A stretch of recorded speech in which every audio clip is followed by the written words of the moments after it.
The Acolyte gets canceled from Disney Plus. No season 2. Let's talk about some Star Wars right now.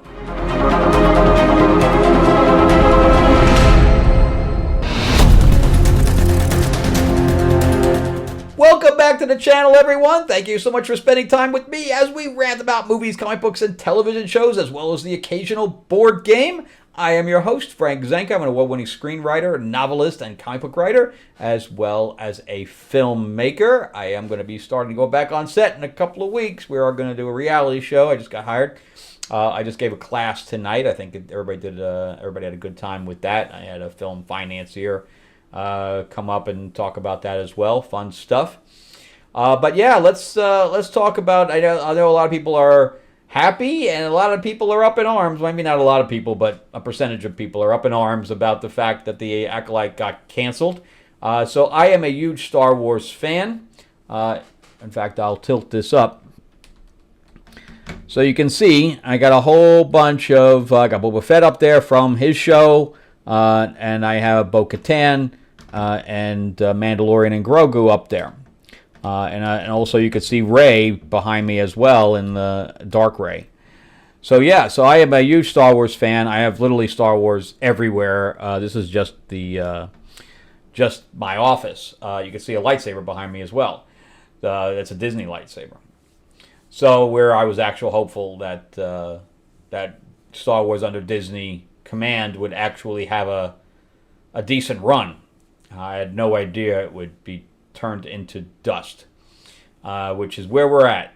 I know that Film Threat did a funeral for a franchise and stuff to that effect, and I don't blame them. So I saw the original Star Wars in the theaters when I was 7 years old, and I loved it. It shaped my life. To the point where that's what made me want to be a comic book writer and a writer in general and a filmmaker. And, I did a Star Trek pilot. So I was heavy and still are heavy into sci-fi. And it's all because of Star Wars, because I felt at home, if that makes any sense, at home getting to explore other worlds, other creatures, aliens, lore. I love that stuff. And I have released several books now in the sci-fi universe. You can see, this is my other comics, but this is Destiny Aurora. This is a graphic novel based on my 4-book series that is all sci-fi based. And the first novel looks like this. It was also turned into a board game and RPG. So without Star Wars, this wouldn't even exist. And I have a lot of fans for this too. So of course Star Trek as well. In fact, you can see Nichelle Nichols behind me. We represented her for a while. She acted in my pilot. I did a sci-fi pilot. Again, without Star Wars and Star Trek, that would not exist. So it's these types of people that are forward-thinking and thinking out of the box that allowed me to think that way as well. What can I create? And unfortunately, I'm only a fan of the first 3 movies. That's it. I know that a lot of people, grew up on the sequels or the prequels, and to me they're sequels, but story-wise they're prequels. And I was not a fan of those. I thought that it was kind of like the prequels is how I felt about the sequels, the same way I felt about the prequels. Like the first one had some hope for me because I didn't really like Anakin being that young. I thought that was weird. But I did like the pod racing stuff. I thought that was ahead of its time as well. I loved the Duel of the Fates. I thought that even holds up to today. That whole sequence is just amazing. So, that revitalized, the hope for Star Wars becoming a big franchise again, and to an extent it was. There was plenty of video games that came out of that, but the whole relationship with Padme and Anakin did not work. I did like the fight scene in the second one with Jango Fett, but by and I did like the arena stuff in the second one, but everything felt very forced. Oh, I got to have C-3PO in there. I got to have R2-D2 in there. Everything was it felt very forced. The first one didn't feel as forced, but then we were introducing metachlorians. He was messing with lore that I didn't really care for. And then by the third movie, to me, Revenge of the Sith, that was one of the worst sci-fi films ever made. That's how I feel about that movie. That movie is god awful, just awful, and I hate it. I hate that movie. I hate it as much as most people hate Return of the second movie, The Last Jedi or whatever. I think it's just as bad as Last Jedi. And the reason being is everything is Anakin flips on a dime. There's no real gradual thing for him. The Obi-Wan is destroyed as a hero. He's like, I have the high ground. Don't do it. Don't do it. And he jumps anyway, cuts everything off of him. And then he's literally sinking into the lava and says, you know what? I'm the hero. I'm the hero. I'm not even going to piss on you. I won't even piss on you to put out the fire that's burning you up. You were supposed to be the chosen one, but you know what? Go fuck yourself. That's not a hero, man. Batman saves the Joker after he kills 20 people. This guy can't pull the guy out of sinking into lava? What kind of hero is that? So that, to me, that ruined the character. And then, the whole ending. They built up Padme to be, a strong character, and you can see that I have Padme behind me also. They built her up to be a strong, and she dies from a broken heart. I have 2 children, but I'm broken heart. I don't have enough will to live for my children. What the hell? And then Darth Vader going, no. Oh, come on. I'm in a High School Musical. No. To me, that's the same thing as the power of one, power of two, power of many. It's just as cringe. So I hate the third movie. Then, of course, we had the introduction of Rey, and we all knew that the first movie was derivative because it was all just the same movie over again, or had the same beats as the first movie, but it didn't have the same substance. But we hoped that this thing was going to progress, but it didn't have one singular vision. It was all over the place, and then we got Last Jedi that was just a piece of shit. And then on top of that, even the fight scenes were bad. I mean, there was just nothing to it. It was just nothing there. And I keep trying to watch it too, like multiple times. And the whole thing in the mirror room, and I'm just like, what they should have done, and I think everybody agrees, was they should have had Rey go to the dark side. In the second one, that would have been more interesting. Have Finn kind of train as a Jedi and have him pull her back out.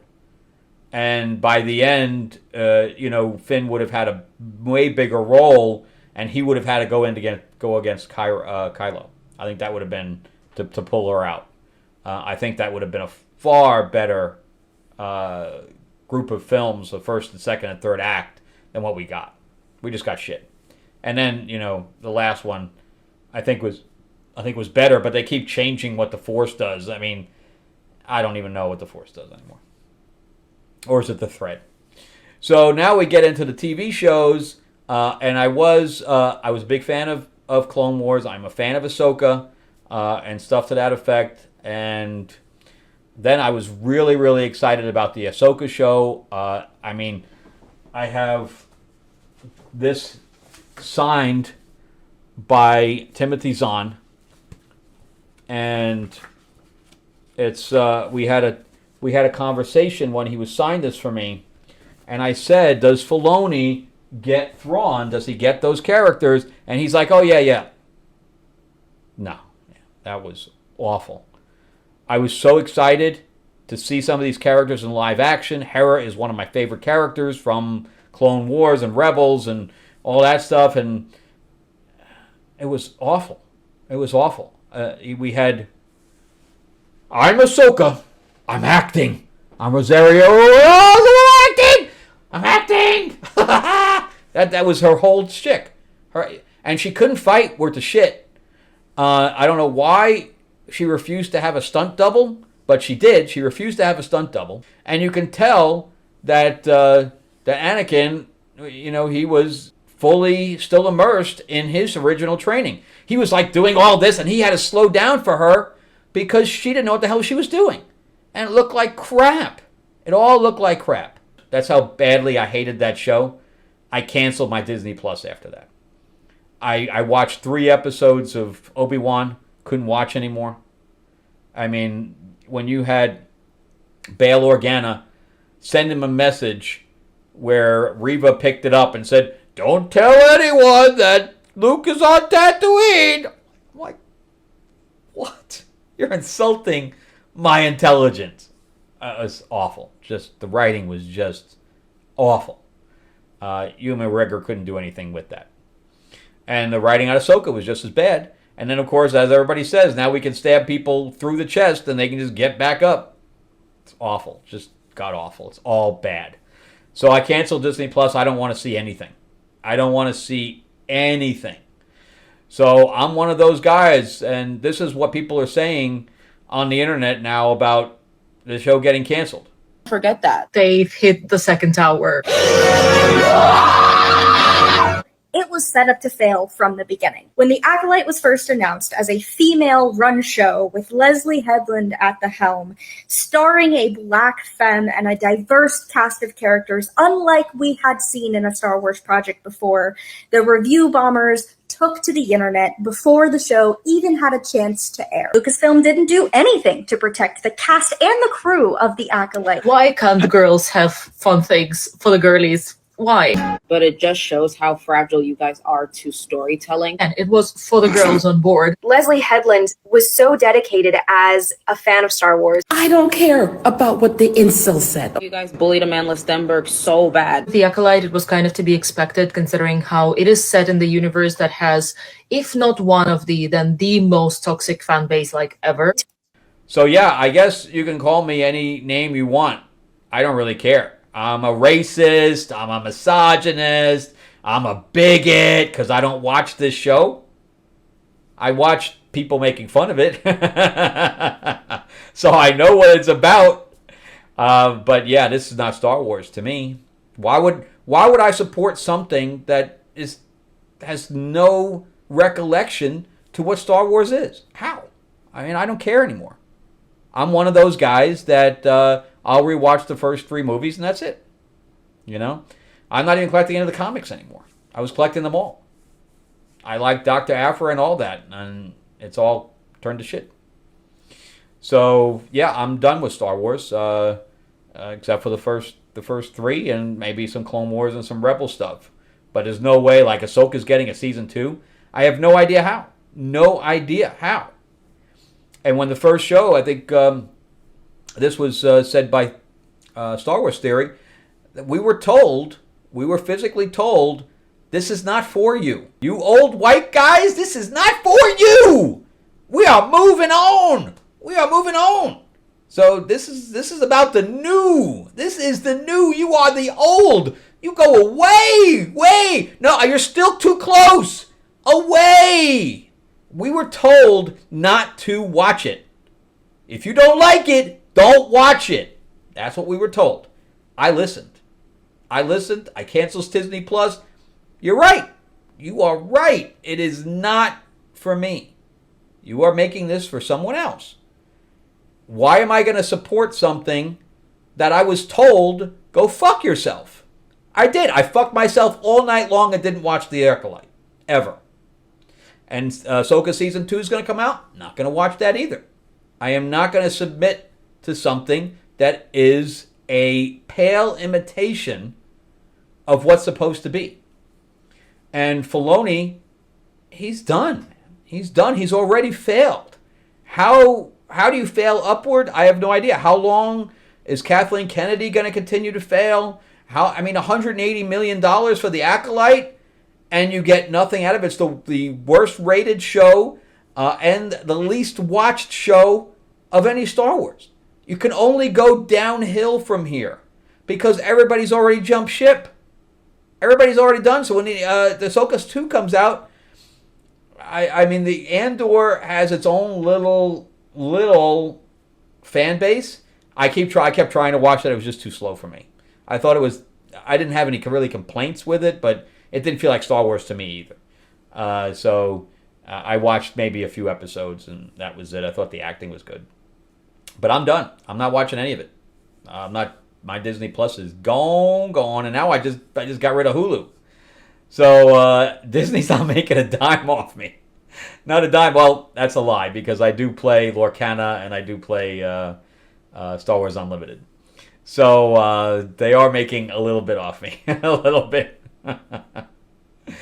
But yeah, I'm done with Star Wars. It's over. Whatever collectibles I get are like, I have a Han coming, like a sideshow Hot Toys. I do have a Han. I did buy the Hera. At least it looks like Hera. Didn't act like Hera, but at least it looked like her. So I'll have the figure for Hera. But that's it. That's it. I'm done. I'm not watching anything. So I will not be the demographic. And the movie, I don't know. I don't know. I'm up in the air about if the Grogu movie even comes out, the Mandalorian Grogu movie. If it even comes out, which I don't know if it will or won't. But if it does, it's like 2-3 years down the road. So what are they going to do in the meantime? They just going to stop producing Star Wars because nobody's watching it? Because Ahsoka's going to die too. That was far down too. That nothing's going to reach the Mandalorian numbers from the first and second season. The third season was horrible. And I have really no problem with Bo-Katan kind of taking the lead on that. But some of the episodes were just god awful. And yeah, is it because I don't like women in Star Wars? Not at all. Look at my look at everything. I have women everywhere. It ain't that. It's because it's just poor. It's just poor production. And I have no idea. The pilot I did was like $150,000. I could show you a quick clip.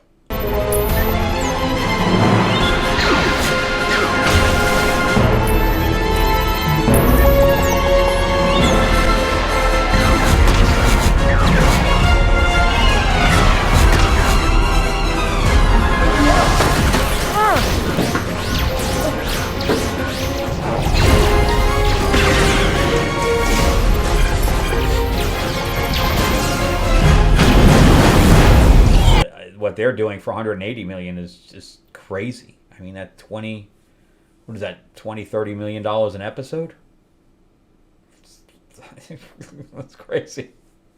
I can't even imagine. And it's only like 40 minutes. Nasty stuff. It's just poor.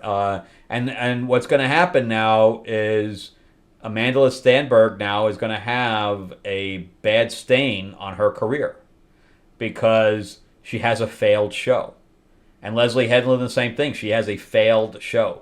You took a IP that has literally millions of fans, and it failed. So you think that any network or studio is going to pick her up to do a new show, to be a showrunner on a new show, and give her money to do it? No. Not going to happen. And Amanda Stenberg now has a black mark saying that she cannot lead a show. Nobody will watch it. So she's going to be relegated to supporting cast. And this is what happens when you roll the dice like that and you put barbs on it. So on top of that, Rosario Dawson's already got, she's got an illicit career anyway. She's already she's fine. No matter what happens with that show, she's fine.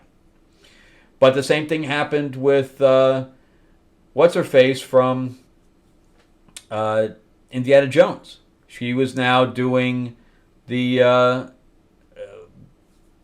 Tomb Raider show, but because Indiana Jones failed so badly, I was told that thing is getting shelved. That's what happens, man. You stick to your guns too long because people, it was very obvious that Leslie Headland was like, I'm not making this for you. I'm making this for me. This is what I want to see. Fuck the fans. I don't care what they want. This is what I want. And fine, you got a movie or you got a show that you can watch at home anytime you want. But nobody else is watching it. So what did you really prove by the time you were done? Nothing. You proved that you could fail. Crazy. But we'll see what happens. I think that Kathleen Kennedy will continue to fail and fail and fail and fail until I guess she gets too old to fail anymore. Which is great. Because she should just keep putting out stuff. Just keep putting it out. Keep having it fail. And by the time she's done, she'll be remembered as the person who destroyed Star Wars. That's the only, no matter how all of her career that she's did, 20, 30 years in her career working with Spielberg and Lucas, and she's going to be known by one thing: the person that destroyed Star Wars. Not me. That's not what I want to be. That's going to be on her epitaph. The person who destroyed Star Wars. Anyway, that's it for me. Thank you guys so much for watching. I greatly appreciate it and listening to me rant all the way through if you've gotten to this point. Remember to give me that like, give me that thumbs up if you can, and subscribe too. Ring that bell, ding ding, if you can as well. And I will see you guys on the next episode. Before we go, remember to check out the link below for Mythlords, my classic Monsters card game that I did with Mark Spears. He does a bunch of cover art for Marvel, DC, and more, where you can play as the different classic monsters. There's also a Dark Oz expansion that's kind of cool. Everything you need is in the box. It's not a collectible thing, and it only takes you about 10 minutes to learn how to play. All right, so check out the link below and sign up. We're going to be launching that in October. All right, check out some other videos on your way out, and I will see you guys on the next one. Thanks again for watching.